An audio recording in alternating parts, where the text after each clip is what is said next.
अस्सलाम वालेकुम, welcome to my YouTube channel learning with G. आज हमारा जो लेसन है वो लेसन नंबर 11 से स्टार्ट होगा।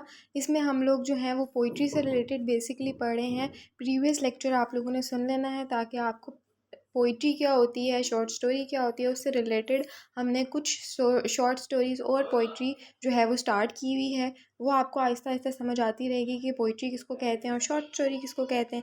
इनकी डेफिनेशंस वगैरह आप लोगों ने याद कर लेनी है। इनको कॉन्सेप्ट्स की तरह भी आप याद कर सकते हो और जो है वो एज इट इज़ भी याद कर सकते हो।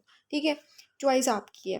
वीडियो को स्टार्ट करने से पहले मैं आप सबसे रिक्वेस्ट करती हूँ कि मेरे चैनल को सब्सक्राइब करें, लाइक करें, कमेंट करें और ऑल्सो शेयर करें अपने फ्रेंड्स के साथ।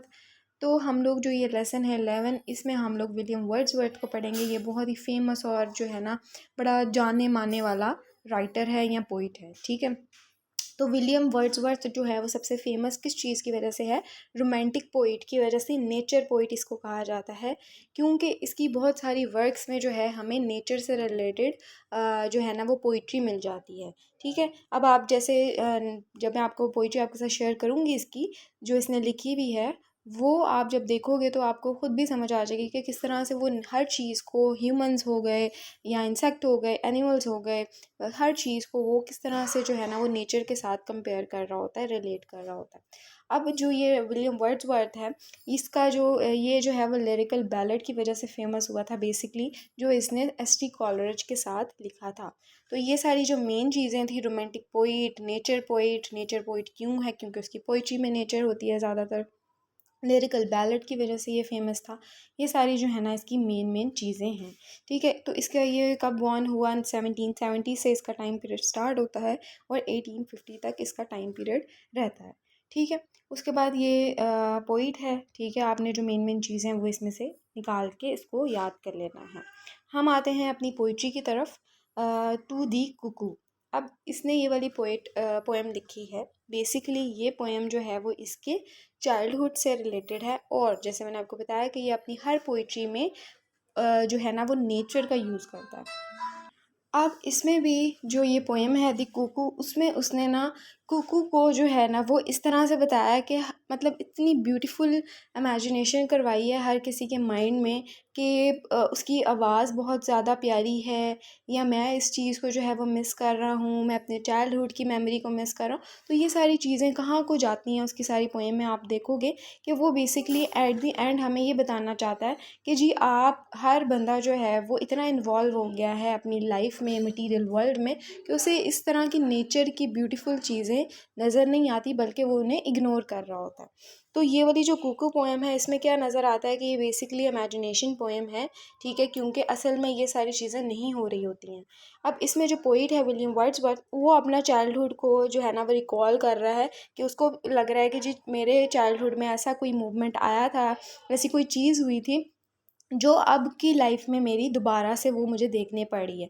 अब वो क्या चीज़ है? कुकू की वॉइस। ठीक है, अब वो जो है ना वो जब एक जगह पे बैठा हुआ है और वो चीज़ जो है वो ढूंढ रहा है कि मैंने कहाँ पे ये चीज़ जो है वो सुनी थी, और फिर उसे याद आता है कि जी मैंने ये स्कूल लाइफ में अपने जो है वो चीज़ सुनी थी और अब जाके मैं दोबारा इस चीज़ को, इस वॉइस को सुन रहा हूँ। तो वो अब कुकू की वॉइस को ढूंढता है कि जी कभी इधर देखता है, कभी उधर देखता है, कभी इधर ढूंढता है, कभी उधर ढूंढता है, हर जगह वो उसको फाइंड करने की कोशिश करता है। तो बेसिकली ये सारी इमेजिनेशन है जो हमें किसकी तरफ लेकर जा रही है? नेचर की तरफ लेकर जा रही है।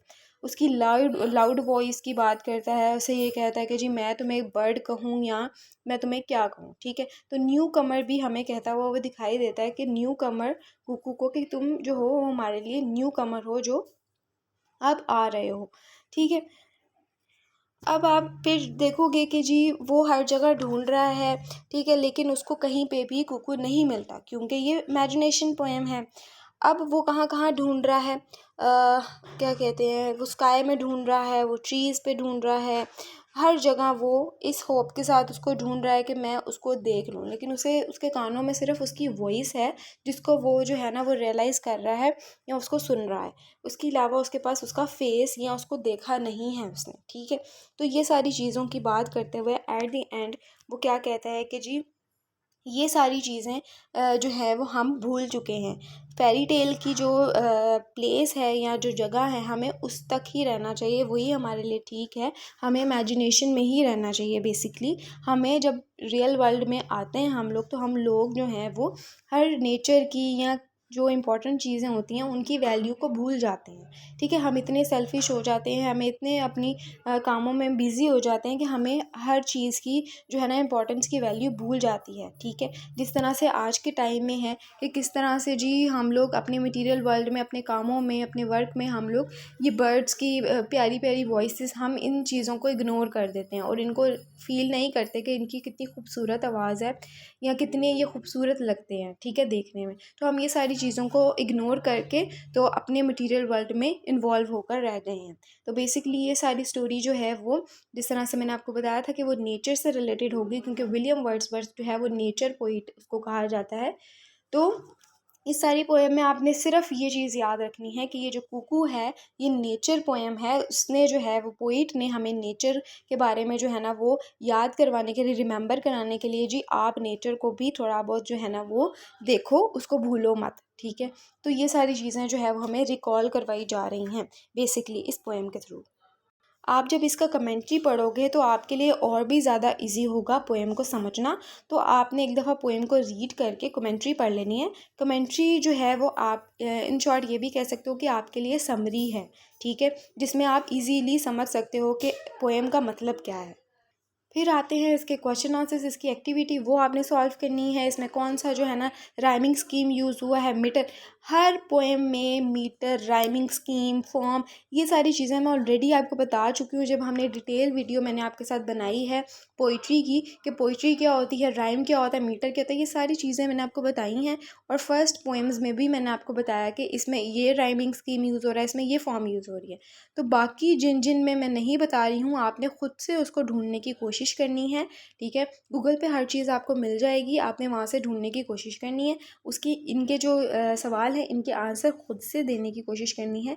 जब आप हर चीज़ जो है वो समझ लोगे और फिर आप जब आंसर करोगे तो आपके लिए ईजी होगा उसके लिए कंसेप्चुअल आंसर करना, ठीक है।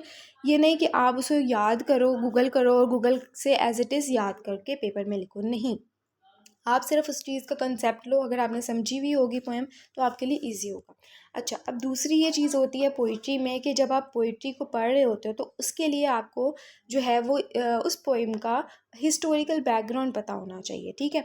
हर पोएम में जो है ना हमें जब हिस्टोरिकल बैकग्राउंड पता होगा तो हम हमारे लिए ईजी होगा कि हम पोएम को समझ सकें, क्योंकि राइटर जो है वो क्यों ये पोएम लिख रहा है, उसकी क्या वजह थी, क्या रीजंस थे जिसकी वजह से उसने ये पोएम लिखी है, वो सारी चीज़ें हमें हिस्टोरिकल बैकग्राउंड में मिल जाएंगी। फिर हमें पता चलेगा कि ये पोएम का ये मतलब है। अब जैसे कि मैं अगर आपको एग्जांपल से समझाऊँ ये बात, कि अब मैंने विलियम वर्ड्सवर्थ हम लोग पढ़ रहे हैं, ठीक है, तो मैंने आपको कहा है कि ये जी नेचर पोइट है, ठीक है। अब इसका हिस्टोरिकल बैकग्राउंड हमें पता है कि ये हर पोएम जो है वो नेचर से रिलेटेड लिखता है। तो ये जो कुकू हमने पढ़ी है अभी अभी जो रिसेंटली मैंने डिस्कस किया आपके साथ, वो अब आपको समझ आ गई कि नेचर से रिलेटेड है, ठीक है। सारी पोएम हमें हिस्टोरिकल बैकग्राउंड पता होने की वजह से हमें पूरी पोएम समझ आ गई कि वो जो हमें ब्यूटीफुल चीज़ें बता रहा है, इंट्रोड्यूस करवा रहा है कुकू की, वो क्या है, वो नेचर को बता रहा है कि कितनी नेचर खूबसूरत है, जिसको हम फॉरगेट कर चुके हैं, जिसको हम भूल चुके हैं, तो उसको याद करने की ज़रूरत है हमें। एनीवेज, दूसरी पोएम पे आते हैं, the world is too much with us. अब इसके जो हैं वो बहुत सारे जो है ना मीनिंग्स बन सकते हैं इस पोएम के, ठीक है। तो बेसिकली जैसे मैंने आपको बताया विलियम वर्ड्सवर्थ नेचर को ज़्यादा हाईलाइट करता है, तो इसमें भी वो यही कह रहा है कि जी इसका मतलब ये भी बन सकता है कि आप अपनी दुनिया में गुम हो के रह गए हो। अब अपनी दुनिया के अलावा किसी और चीज़ के बारे में जो है ना वो आपको उसकी वैल्यू या उसकी इम्पोर्टेंस की कदर नहीं रही है, ठीक है। अब हर चीज़ को जो है वो भूल रहे हो। तो बेसिकली इस सारी जो पोएम है इसमें यही चीज़ के बारे में बताया गया है कि हम आहिस्ता आहिस्ता करके अपनी मटेरियल वर्ल्ड में इस तरह से इन्वॉल्व हो रहे हैं, इस तरह से कि हम हर चीज़ को जो है ना वो वैल्यू नहीं दे पा रहे हैं, ठीक है। हम अपनी जो सराउंडिंग्स हैं उनकी फ़िक्र नहीं करते, बल्कि अपने जो है ना इतने सेल्फ़िश हो गए हैं कि हम सिर्फ अपनी फ़िक्र करते हैं कि हम क्या चाहते हैं, हमारी क्या ज़रूरत है। हर चीज़ को हम भूल गए हैं, हर चीज़ हम नेचर की केयर नहीं करते, ठीक है। जिस तरह से पहले मैंने आपको बताया कि हमारे इर्द गिर्द कौन सी ब्यूटीफुल चीज़ें हैं। अगर हम लोग जो है वो माउंटेन्स एरिया में चले जाते हैं, वहाँ पे भी हम लोग नेचर को इतना ज़्यादा इंजॉय या ब्यूटीफुल नहीं कह रहे होते, बल्कि हम उस वेदर को और अपनी इंजॉयमेंट के पीछे जो है वो भाग रहे होते हैं कि हमने सिर्फ यहाँ पे जाके इंजॉय करना है, ये करना है, पिक्चर्स लेनी है, ये ड्रेसेस ये वाले पहनने हैं। हमें इस चीज़ की टेंशन होती है कि हम प्यारे लगें, ना कि हम इस चीज़ की सोचते हैं कि हम कितने ब्यूटीफुल एरिया में आ गए हैं और एक वैल्यू, एक जगह की वैल्यू की, इम्पोर्टेंस की जो है वो हमें कदर नहीं होती है। तो इसमें भी, इस पोएम में भी जो विलियम वर्ड्सवर्थ है वो हमें यही कहता हुआ दिखाई देता है कि हमारे नज़दीक नेचर से कोई भी जो है ना वो लव नहीं है, हम सिर्फ अपने आप में इन्वॉल्व हैं, ठीक है। जैसे सन है, मून है, हमें इन चीज़ों से, ट्रीज़ हैं, जितनी भी खूबसूरत चीज़ें हैं, जितनी भी चीज़ें नेचर से रिलेटेड है, हमें उनसे कोई भी गर्ज नहीं है, हम सिर्फ अपने आप में इन्वॉल्व हैं, ठीक है। तो ये टाइटल जो है the world is too much with us, कि हमारा जो ये वर्ल्ड है पूरा वो हमारे अंदर फंस के रह गया, हमारे अंदर इतना इन्वॉल्व हो गया कि हमें हर चीज़ जो है वो भूल चुकी है। Is too much with us, कि हमारे साथ इतना इन्वॉल्व है ये वर्ल्ड। तो इसके बहुत सारे जो है ना वो मीनिंग्स आप ले सकते हो। बेसिकली आज आके मीनिंग जो है वो नेचर पे ही आएगा कि किस तरह से हम अपनी नेचर को भूल गए हैं और इस मटीरियल वर्ल्ड में रह गए हैं। आगे इसके जो है वो क्वेश्चन आंसर्स आते हैं, वो आप लोगों ने देख लेने हैं कि कौन कौन से क्वेश्चंस हैं और कौन कौन से इनके आंसर्स होंगे। पोएम को आप लोगों ने जो है ना, इसका मैंने आपको समरी बता दी है इन शॉर्ट। इतना लंबा करके बताऊंगी, हर चीज़ को हाईलाइट करूंगी, तो आपके लिए थोड़ा सा ना मुश्किल होगा उसको समझना, क्योंकि पोएम्स जो होती हैं वो इतनी ईजी नहीं होती उनको समझना, उनको थोड़ा सा डिफ़िकल्ट होती है उनको समझने के लिए। अब आती है दी रेनबो। अब ये भी विलियम वर्ड्सवर्थ की ही पोएम है, ठीक है। आप लोगों ने जो भी पोएम पढ़नी है उसके राइटर का जो बायोग्राफी है वो याद करनी है, उसकी आपको समरी पता होनी चाहिए, उसका हिस्टोरिकल बैकग्राउंड पता होना चाहिए, ठीक है। और ये पता होना चाहिए कि कौन सी पोएम किस राइटर की, किस पोइट की है। तो ये जो रेनबो है, बहुत शॉर्ट शॉर्ट सी पोएम्स हैं, बहुत इजी इजी सी हैं, ठीक है। क्योंकि आपको बेसिकली हिस्टोरिकल बैकग्राउंड पता है कि नेचर से रिलेटेड, तो हर पोएम को आपने नेचर के साथ ही रिलेट करना है। अब इसमें क्या हो रहा है कि जी वो रेनबो की जो है ना वो हमें तारीफ़ करता हुआ दिखाई देता है कि किस तरह से, जब मैं, अब हर, आपने ये स्टोरी में देखा होगा कि वो हर स्टोरी को ना अपने चाइल्डहुड से, अपने बचपन से रिलेट कर रहा है कि कहीं ना कहीं उसको इसका ये मतलब है कि उसको बचपन से ही नेचर कितनी ज़्यादा पसंद है और वो नेचर को किस तरह से बचपन से ही ऑब्ज़र्व करता है, ठीक है। तो ये वो चीज़ है कि वो चाइल्डहुड में अपनी बहुत अच्छी, जब वो नेचर को ऑब्ज़र्व कर रहा है ना, तो वो कह रहा है कि जी मैं अगर नेचर को ऑब्ज़र्व कर रहा हूँ तो दैट मीन्स कि वो मेरा हैप्पी टाइम था, वो मेरा गोल्डन टाइम था जब मैं नेचर को ऑब्ज़र्व करता हूँ। अगर मैं मटीरियल लाइफ में घुस जाऊँगा तो मेरे लिए वो गोल्डन टाइम नहीं रहेगा। तो इस चीज़ के ऊपर भी वो बात करता है कि जब मैं बच्चा था तो मेरे लिए जो है ना नेचर, वो मेरे लिए गोल्डन टाइम हुआ करता था, ठीक है। तो अब इस पोएम में भी वो रेनबो के बारे में बता रहा है कि मुझे रेनबो जो है वो बहुत पसंद है। चाइल्डहुड से मैच्योरिटी की लाइफ तक का जो सफ़र है, जो जर्नी है, वो इसमें दिखाई देती है कि जब वो बच्चा था, जब वो न्यू बॉर्न था या स्कूल गोइंग था, तो उसे रेनबो बहुत ज़्यादा पसंद होती थी। अब मेच्योर हो गया है, अभी तक उसको रेनबो पसंद है। लेकिन अगर वो कहता है कि अगर मुझे ये रेनबो नहीं पसंद, अगर अभी यहाँ मेरी ओल्ड एज में, मेचोरिटी से आगे की स्टेज में मुझे अगर रेनबो नहीं पसंद होगी तो फिर मुझे मर जाना चाहिए, मेरा ज़िंदा रहने का फ़ायदा नहीं है, क्योंकि मुझे नेचर पसंद नहीं है। तो इसको जो है वो the child is father of the man, तो इसमें ये इस लाइन को भी डिस्कस करता है कि the child is father of man, ठीक है। कि चाइल्डहुड मेमोरीज़ जो होती हैं हमारी मेच्योरिटी की एज को शेप देती हैं। जो हमारी मेमोरीज़ होंगी, जो हमारी ओल्ड मेमोरीज़ होंगी, हमारी मेच्योरिटी किस तरह से होगी, लाइक ये कि आप अगर बचपन में एक चीज़ की आपको शौक़ है या आपके अंदर आदत है, तो आप बड़े होकर, मैच्योर होकर भी आपके अंदर वही वाली सेम आदत या शौक़ होगा, ठीक है। और वो जो शौक़ है वो आपकी एज को या आपकी जो मेच्योरिटी है उसको वो शेप कर सकता है। ठीक है, तो ये विश करता है लास्ट पे कि I could wish my days to be bound each to each by natural piety, कि मैं ये विश कर रहा हूँ कि मुझे हमेशा रेनबो पसंद रहे। अब रेनबो किसके साथ कंपेयर की जा रही है, इसमें मेटाफर यूज़ हो रहा है कि मुझे नेचर पसंद रहे। ठीक है, मैं विश कर रहा हूँ कि मुझे नेचर पसंद रहे और मेरा जो रिलेशन है नेचर के साथ वो इसी तरह से रहे। ठीक है, जो मेरा कनेक्शन है वो नेचर से इसी तरह से रहे। और अगर मेरा नेचर के साथ कनेक्शन नहीं होगा कभी किसी टाइम में तो मुझे मर जाना चाहिए। ठीक है, मैं ज़िंदा नहीं रह सकता क्योंकि मुझे ये सारी चीज़ें पसंद है। कमेंट्री आप लोगों ने पढ़ लेनी है। अगेन सारी चीज़ें आपने देखा होगा कि किस तरह से वो जो है नेचर के साथ हर पोएम को रिलेट कर रहा है। और बिल्कुल शॉर्ट सी और बहुत सिंपल सी ईजी सी पोएम्स हैं जो बिल्कुल भी डिफ़िकल्ट नहीं है आपके लिए समझना उनको। क्वेश्चन आंसर्स हैं, क्वेश्चन आंसर्स आप लोगों ने देख लेने हैं। ठीक है, कौन से वर्ड का कौन क्या मतलब है, आपको क्वेश्चन आंसर्स देने का ये मतलब है कि ताकि आपको एक आइडिया हो जाए कि इस टाइप के सवाल जो हैं वो पोएम में से पूछे जा सकते हैं। 12 पे आते हैं, लेसन नंबर जॉन कीट्स। ये बॉर्न हुआ था 1795 में और डेथ हुई थी 1821 में। तो ये आप लोगों ने याद कर लेना है। अब ये जो जॉन है वो भी रोमांटिक पोइट है। ठीक है, उसके बाद क्या है कि ये इंग्लिश रोमांटिक मूवमेंट में इसके जो है ना पोइटिक फिगर्स हैं। During his short life time his works were criticised by the reviewers but they gain great popularity after his death. जब वो मर गया था तो उसको पॉपुलैरिटी मिली थी, लेकिन उसके अपने लाइफ टाइम में उसको क्रिटिसाइज़ किया जाता था। तो इसकी फेमस वर्क्स कौन से, और टू ऑटम और टू नाइटिंगेल, ये सबसे इम्पॉर्टेंट और सबसे फेमस इसके वर्क्स थे। और to add on a Christian अन, तो ये सारे जो है ना वो इसके फेमस वर्क हैं। अब इसको जो है वो पोइट ऑफ ब्यूटी कहा जाता है क्योंकि ये ब्यूटी की चीज़ों को हाईलाइट कर रहा होता है, चाहे वो नेचर से रिलेटेड हो चाहे वो किसी भी चीज़ से रिलेटेड हो। हर चीज़ में ये ब्यूटी फाइंड करके हमें बता रहा होता है कि ये चीज़ कितनी खूबसूरत है। ठीक है, तो ये सारी चीज़ें ये याद करना है आपने। जॉन कीट जो है वो ब्यूटी ऑफ पोइट कहा जाता है उसे। ठीक है, और क्यों कहा जाता है ये आपने बताना है। ठीक है, तो ब्यूटी क्या होती है उससे अकॉर्डिंग टू जॉन कीट्स वो आपने उसकी बतानी है। और टू ऑटम पे आते हैं कि ये वाली जो पोएम है वो किससे रिलेटेड है। अब इसमें बेसिकली जो है ना वो और टू ऑटम मीन्स कि उसने पूरी जो स्टोरी है ऑटम से ही रिलेट की है। ठीक है, कि ऑटम सीज़न जो है वो कितना खूबसूरत है और हमें किस तरह से वो जॉय देता है, किस तरह से पीस देता है। ये सारी चीज़ों की डिस्कशन जो है वो इस पोएम में जॉन कीट्स ने की है।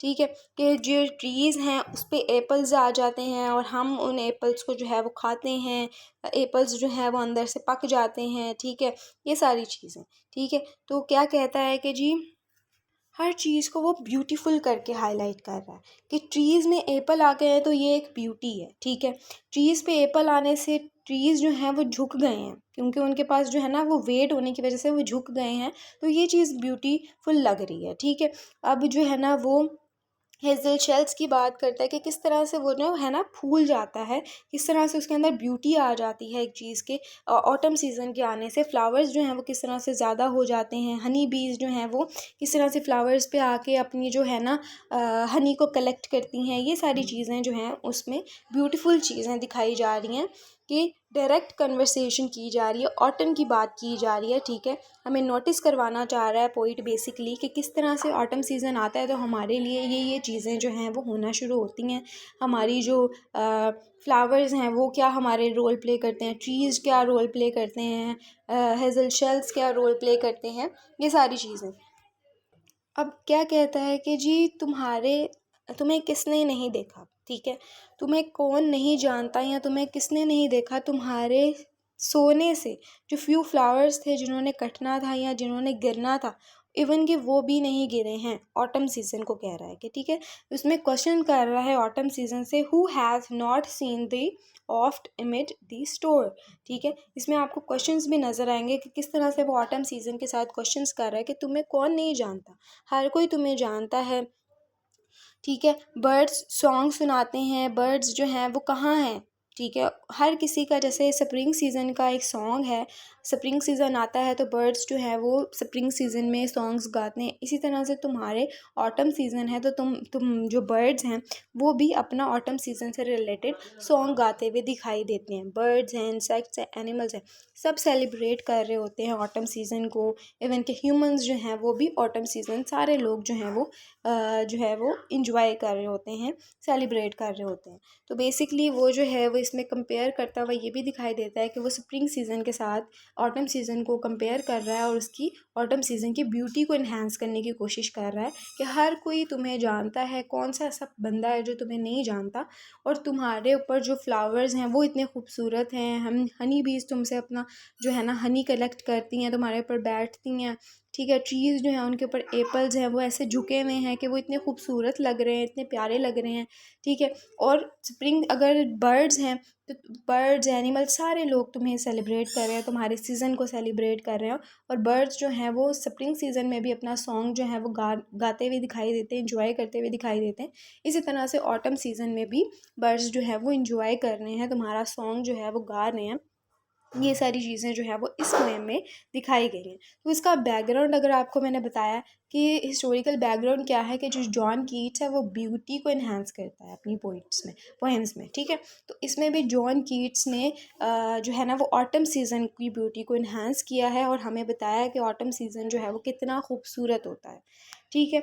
ऑटम सीज़न से रिलेटेड ही ये पोएम थी। कमेंट्री आप लोगों ने पढ़ लेनी है, ठीक है। मैं सिर्फ आप लोगों को जो है ना वो एक शॉर्ट सी वीडियो बना के देना चाह रही हूँ ताकि आपको मेरी वीडियो को सुन के आपको समझ में आ जाए कि इस पोएम में बेसिकली हो क्या रहा है, ठीक है।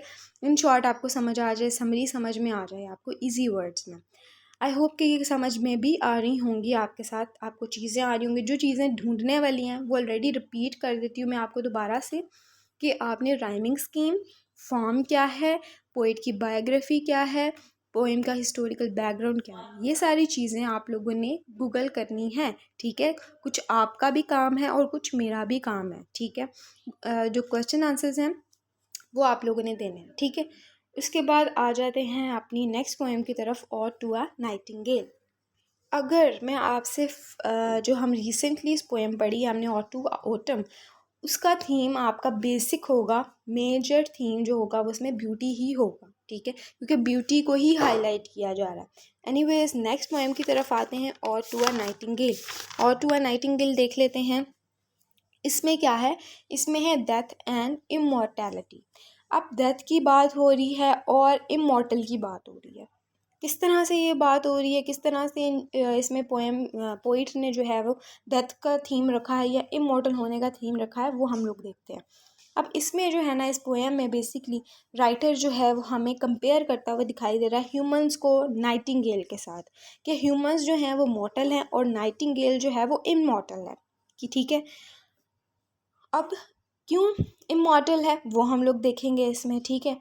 अब नाइटिंगेल की बेसिकली वो कहीं पे बैठा है और नाइटिंगेल की वॉइस को जो है ना वो ऑब्ज़र्व कर रहा है, उसकी ब्यूटीफुल वॉइस को जो है ना वो उसे बहुत ज़्यादा पसंद आ रही है, ठीक है।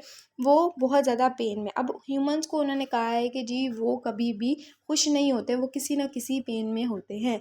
हर बंदा जो है वो पेन में होता है, कोई भी ऐसा नहीं है कि उसको कोई भी प्रॉब्लम ना हो, कोई डिफ़िकल्टी ना हो, उसकी लाइफ बिल्कुल स्मूथ हो, नहीं।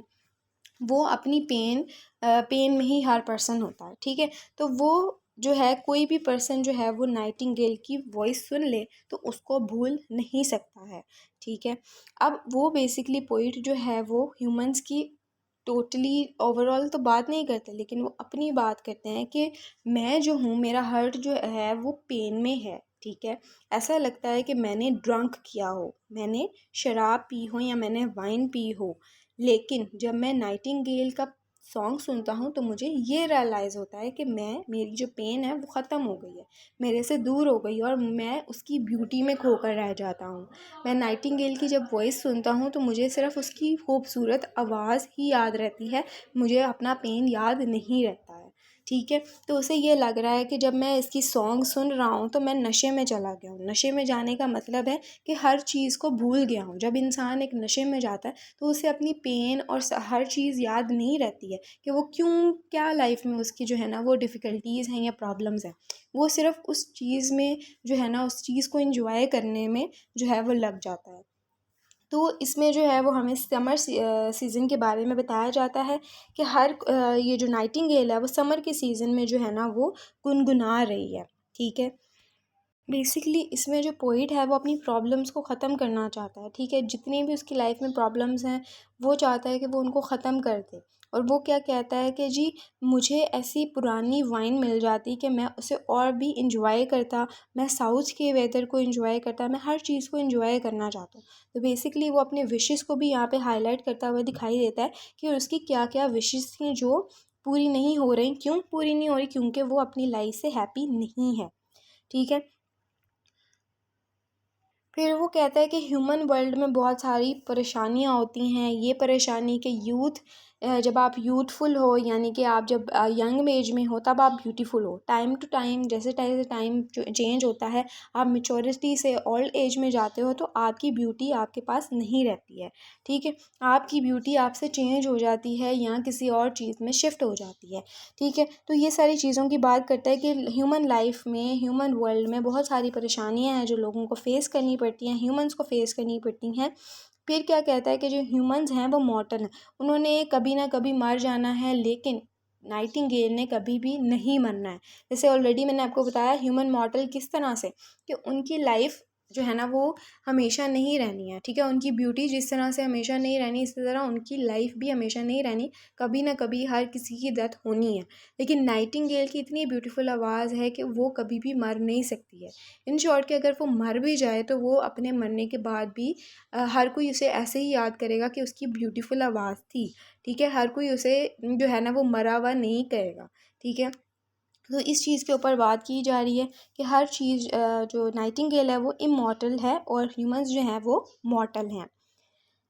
अब वो फिर कहता है कि जी, जिस तरह से यूथ की बात करता है कि यूथ में हमारे पास ब्यूटी है तो ओल्ड एज में नहीं है, इसी तरह से वो ये कहता है कि लव भी टाइम के साथ साथ जो है वो ख़त्म हो जाता है, हमेशा कांस्टेंट नहीं रहता। ठीक है, एक जैसा नहीं रहता, वो ख़त्म हो जाता है टाइम के साथ।